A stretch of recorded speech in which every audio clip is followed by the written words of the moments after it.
నమస్తే, నా పేరు Ramesh Kadari, high court advocate, Hyderabad, Telangana. Mutation అంటే ఏమిటి? మ్యూటేషన్ అనే పదము మనం చాలాసార్లు వింటుంటాము.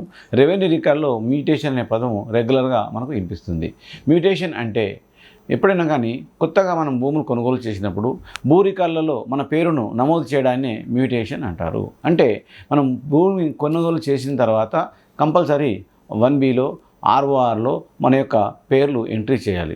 అప్పుడు మాత్రమే మనము మ్యూటేషన్ అయిన వారికి మాత్రమే ఆ భూమిపైన పూర్తి హక్కులు లభిస్తాయి. ఒక వ్యక్తి ఇద్దరు వ్యక్తులకు అమ్మినప్పుడు లేదా తన ప్రాపర్టీని ఏ బి అని ఇద్దరు వ్యక్తులకు అమ్ముకున్నాడు. అప్పుడు ఏ అనే వ్యక్తికి అమ్మినప్పుడు అతను ఏ అనే వ్యక్తి మ్యూటేషన్ చేయించుకోలేదు.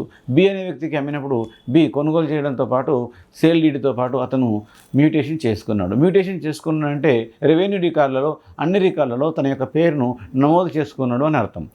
ఎప్పుడైతే రెవెన్యూ రికార్డులలో నమోదైందో తన పేరును, అప్పుడు ఆ మ్యూటేషన్ అనేది అని చెప్తారు. మ్యూటేషన్ అయిన వారికి మాత్రమే ఆ యొక్క ప్రాపర్టీ పైన హక్కులు ఉంటాయి. అంటే ఇక్కడ ఏ మరియు బి ఇద్దరిలో ఈ యొక్క భూమి ఎవరికి చెందుతుంది?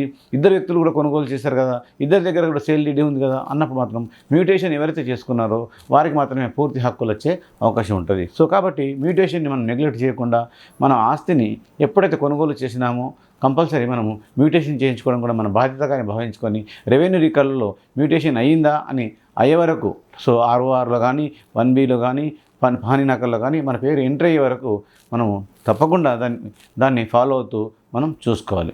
మీకు లీగల్ సమస్యలు ఏమేమి ఉన్నట్లయినా నన్ను డైరెక్ట్గా సంప్రదించవచ్చు. నా యొక్క కాంటాక్ట్ నంబర్ 9848120631. Thank you.